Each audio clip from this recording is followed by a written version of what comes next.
These functions, the sinusoidal functions, are one of the few periodic functions that we examine in this course. We will also be examining tan and cosine functions. Periodic functions are functions which have max and min values that repeat over regular predicted time intervals.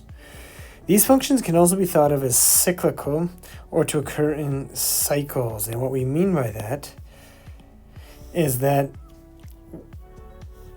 at a predicted time interval, there will be a maximum, and at a different predicted time interval, there'll be a minimum.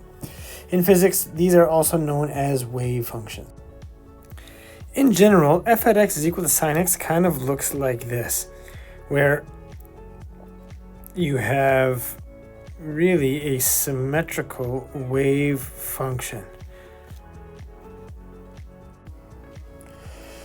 If plotted on a y and x axis, it would look like this, where we would have a periodic high and then a periodic low, and then this would continue over the same repeated cycles as the graph continues. Now, the one in purple here would be the first cycle.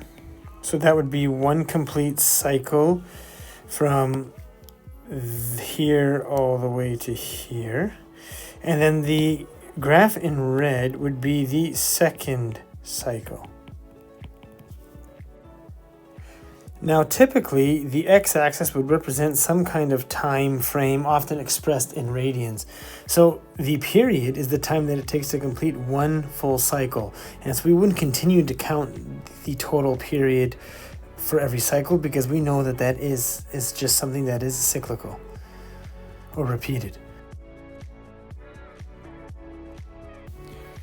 Now, like all other functions, sine functions can be transformed, and they can be transformed and translated. They can be transformed vertically or horizontally, and they can also be translated vertically and horizontally. So when we think about y is equal to a sine bx plus or minus c plus d, these are all just transformation parts and translation parts. So the a refers to the amplitude or the height of the crest. So let's say we're starting our wave from 0 here. The middle of this, or the highest point, the maximum point of the crest, which is the positive wavelength here, would be a value of 2. And then at the same time, the lowest point would go all the way down to negative 2. So it's always referring to the size of the wave. Now, the B value refers to a horizontal stretch or compression. And while that may not make that much of a difference when it comes to the actual shape or size of a periodic graph or function like this, what it really affects is the period of the function. And I should say that it influences the period of the function. How does it do that exactly? Well, in order to find the period of our function, we simply take 2 pi and we divide it by the b value. And what that means is, as the b increases, the period of the function decreases. So there's an inverse relationship between the period and the b value of the function.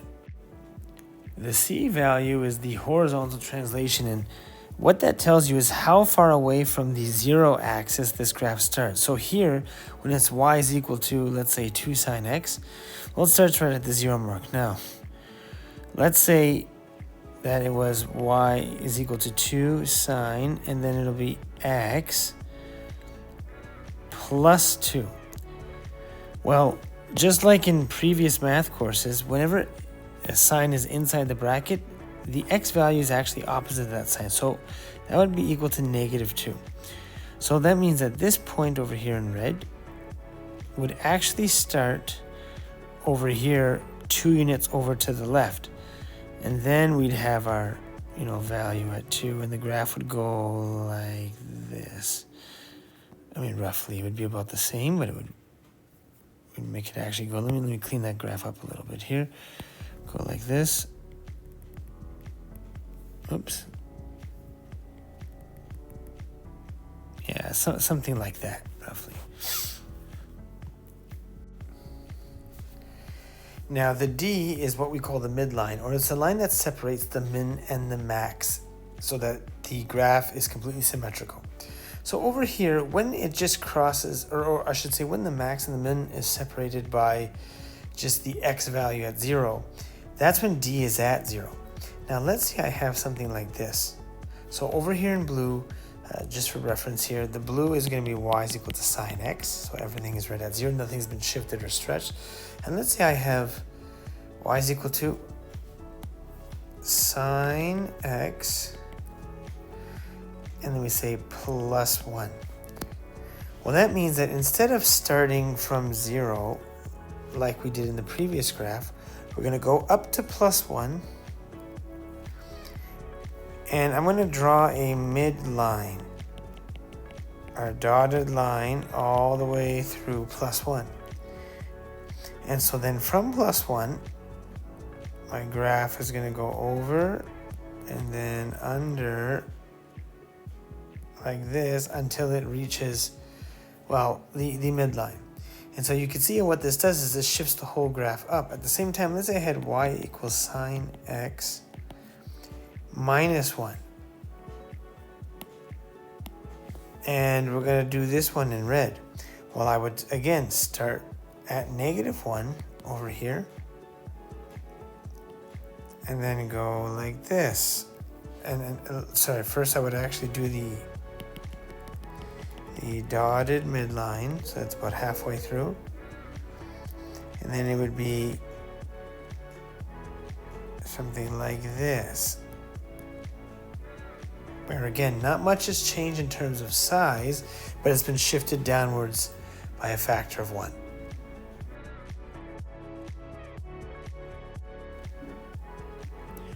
For each of the following, determine the amplitude, the maximum and minimum values, the period in radians as a multiple of pi. So we have y is equal to 5 sine x. This here would correspond to the A value, and we know that the A is the amplitude. So therefore, the amplitude is going to be 5. Okay, so I'll put an arrow and I'm going to write 5. Now, in terms of the max and min, well, they are essentially the A values and as well the negative of the A values. So the maximum is going to be 5, and then the minimum is going to be negative 5. Now, as for the period, remember that the period is equal to 2 pi over the absolute value of b, meaning we don't regard whether b is negative or not. In this case, there's an invisible 1 right before the x, and that would be the b value. So we would get 2 pi over 1, and that means that the period for this function is 2 pi, and I'm going to highlight that over here. Okay, for the next one over here, we see that there's an A value of 1. So that means that the amplitude is also 1. So this is the amplitude, and I'll just write in brackets here. All right, that would make the max value a value of 1. And then the minimum value would be a value of negative 1. Now, there is a B value of 6 over here. That's the value that's always right beside the x.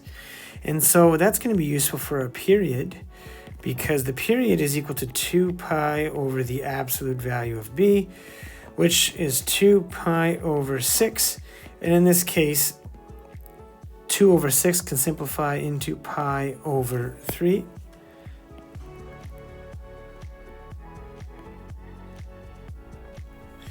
And that's the period for this one here.